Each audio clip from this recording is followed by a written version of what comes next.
Let's talk Tom Ford. Over the past, decade plus, 15 years or so, Tom Ford has become this juggernaut in the industry, one of the most sought after designer brands, even more sought after than Chanel or Dior. I mean, it's gotten this superstar, status in the world of not only clothes and fashion, but also fragrances. So today we're going to talk about the latest from Tom Ford. It's a full review on Vanilla Sex. This particular fragrance is getting quite a limelight and love and hate from the world out there. Let's get into it. Let me give you my take on this fragrance and let you know if it's worth all the money and if it's all, what it's cracked up to be. So stick around. Let's hop right into it. Welcome back to another video. Max Forte here. You know that smelling good is a great way to make a long-lasting impression. So we're going to talk about the latest from Tom Ford, which is the latest creation from the private blend called Vanilla Sex. Here we have a 250 ml flacon that will set you back $1,350. You heard it correctly, $1,350. There is a second option if you want, which is a 50 ml, which will run you $395 USD. I saw on the website at tomford.com that there is a 30 ml, not yet available, but it seems like it will be an option for you in the near future. So hopefully they'll make that a reality and you'll be able to actually grab that fragrance for a little more affordable price. But looking at the presentation, whether you go with the 50 ml or the 250 ml, it's gonna have this creamy oatmeal kind of a color to it with a beige logo. Tom Ford is very classy. This flacons look great. Will look great on your vanity. If you do enjoy the fragrance, I always say go with the bigger bottle because it's gonna save you more in the long run, especially if you wear that all the time. That particular fragrance, the larger size is your better option.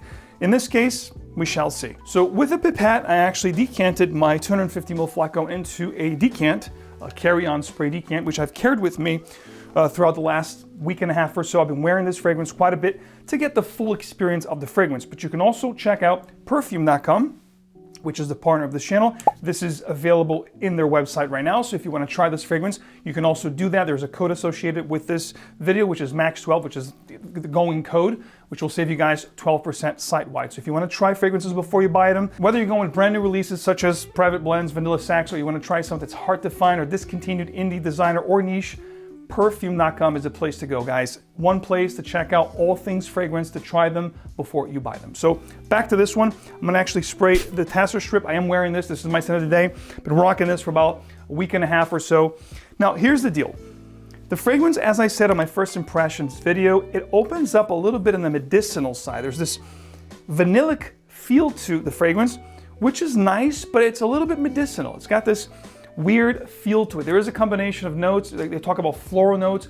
One of the floral notes that I pick up on Vanilla Sex, very predominant here from the get-go, is the note of iris. The iris here adds this powdery feel to the fragrance that's very appealing. If you're familiar with iris and fragrances, it is a great note. Adds this elegance, sophisticated, appealing kind of a scent profile. Definitely present here. The medicinal feel that I got from the beginning will go away.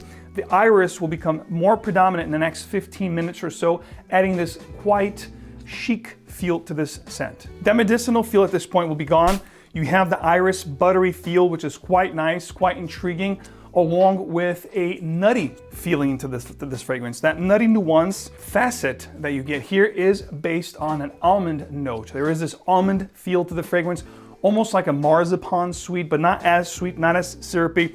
Most what you're gonna get here is that combination of that vanilla, which is now no longer medicinal, with the addition of the buttery iris note, the floral component, with this nutty facet also encompassing all of the fragrance at this point. So you have a trifecta of vanilla, almond, and iris, which at this point becomes really after the 15-minute mark. Now we're getting into the heart zone. It becomes quite nice. At this point, within the 15-20 minute mark into the heart of the fragrance, the most development will occur. Now you're gonna get this slightly tonka bean, also powdery kind of undertone, sweeter facets, warmer facets. There is a sandalwood, creamy, woody note that also comes through, peeks through here, making the scent even better at this point. This to me is my favorite part of the composition. I wish it stayed here because the creamy sandalwood, the warm tonka facets with the vanilla, it is quite appealing. Now, as the fragrance get into the dry down, you're gonna get more gourmandy feels. What you're left off with is going to be this creme brulee / vanilla pudding kind of a vibe that you're gonna get on skin. However, we're gonna get the performance in a second. That is the dry down of the scent. It's gonna be mostly very linear into this creamy, woody, nutty facet of a pudding, like a vanilla pudding / creme brulee dessert-like feel. It is nice, like I said, but it's not mind-blowing, and especially for the price it's commanding, I expected more, to be quite honest with you. So in comparison, what do I get for this fragrance? If I had to say, hey guys, this fragrance, which I like to do here on the channel, before we talk about performance, I always like to give you guys something to, get your mind going as far as what this smells like. Does it remind me of something else? Is it a copy of, is it a dupe of something that's available right now? Is it redundant to have it? So here's the deal. It is not a copy per se of anything available in the market today. However, to me, it has this cake batter, almost like there's a Montal fragrance. I think it was called Vanilla Cake. I'm gonna pop it on the screen. I don't remember exactly the name of the fragrance, but this is gonna have a slightly cakey batter kind of a feel, especially in the dry down, along with a creme brulee / vanilla pudding, very dessert-like. So it smells similar to that fragrance and also has floral nuances of this vanillic floral metallic feel that you get with Hypnotic Poison from Dior. On a much tamer level here. The florals aren't that prominent here. As I said, the iris takes a step down to these woodier, sandalwood, creamier, slightly gourmand elements that I talked about, but it does have, resemblance with Hypnotic from Dior, the Poison Hypnotic version of that fragrance from Dior. That particular flanker, it smells similar to this. Well, this smells similar to that, of course, the other way around. And also this cake vanilla batter that you get with Vanilla Cake, I think it's called, from Montal. So those two fragrance references is what I get the most as far as what this reminds me of. So occasions, settings, who I envision wearing this fragrance. So this to me is a little bit more on the feminine side of things. It's got the floral aspects to it, the almond, the nutty feel, definitely the iris, it's got this gourmandy facet as well. But to me, overall, it's more of a feminine style scent. I like this, I don't love it. I wouldn't wear this as much. This would be more for my wife or for a lady out there. I think it would smell very good, very delectable. We're gonna get the pricing very soon. I'm gonna tell you exactly my final thoughts. Occasions, so I'd say romantic for ladies. I envision ladies wearing this, more than guys out there. I think this is best for romantic settings, evening wear. Although this has a rather versatile vibe to it, you could potentially wear this as a signature scent if you must.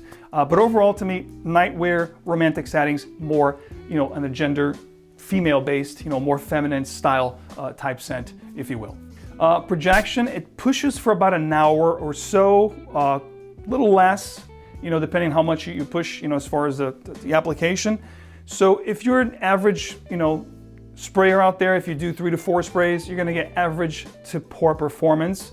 It projects for about an hour, like I said. The sillage is decent, especially if you spray your clothes. If you don't spray your clothes, the sillage is gonna be moderate to poor. As far as the performance and longevity of the fragrance, it gives you about 6 hours on skin. And if you wanna really perceive the fragrance, you're gonna have to get closer to the person that's wearing it. Gonna have to get your nose in there. I've been wearing this all day today. I have a nice bubble going on because I do spray it a lot on my clothes itself, on my garment, on my jacket. But if I hadn't sprayed my garment, if I had just sprayed my skin, you would have to get closer to me. This is an eau de parfum concentration, which they tend to project a little less. They tend to stay a little closer to the skin. I was expecting at least an 8+ hour longevity, especially for the price that this commands. So performance, below average or average at best. Bottom line here, my final thoughts on Vanilla Sex. I was expecting a lot more, as you can probably pick up here from my talks here on this video and at the review itself. All things considered, all the different categories if you could possibly think of a fragrance, I'm giving this one a C average, meaning this is a potential pass for me. If a fragrance is not at least a B, or an A, it's not something I'm gonna be wearing heavily. Most likely, my wife will pick up this flacon and wear this fragrance a lot more than I will. Maybe sometimes if I get the urge for it, I will rock this. Be quite honest with you, I think this would be a great way to layer fragrances with. This fragrance would be a good fragrance that I can see myself in the future, if I ever wear this, would be actually layering this with other gourmandy or woody, spicy type scents. So overall, a C on its own. Didn't love it, especially for the price point. We're talking $400 plus for a 50 ml and over $1,300 for a 250 ml flacon. So this is quite pricey, and for the price it's commanding, I was expecting a lot more for the scent itself, the performance, so on and so forth. So not great, hate to be the bearer of bad news here for you guys, but again, somebody might love this. I think it's definitely worth a shot. Try it, You might love it. Your perception of this fragrance might be completely different. Fragrances is a very subjective, topic. So what I would say, definitely get yourself a decant or go to a counter, Tom Ford counter, try it on skin, make sure you enjoy it. I like it, I don't love it. Let's just leave it at that, guys. Thank you so much for your support, however. If you do enjoy the channel, I'm your guy, keep you in the know. These, of course, are always my thoughts and my experience with the fragrances. You guys will have your own, of course, but if you do appreciate my channel and bringing these informations forth to you, I would appreciate you guys showing your support. As always, leave a like, subscribe if you haven't already, hit the bell so you get these videos straight into your feed. And of course, I will see you guys in the next video. Take care. See you soon.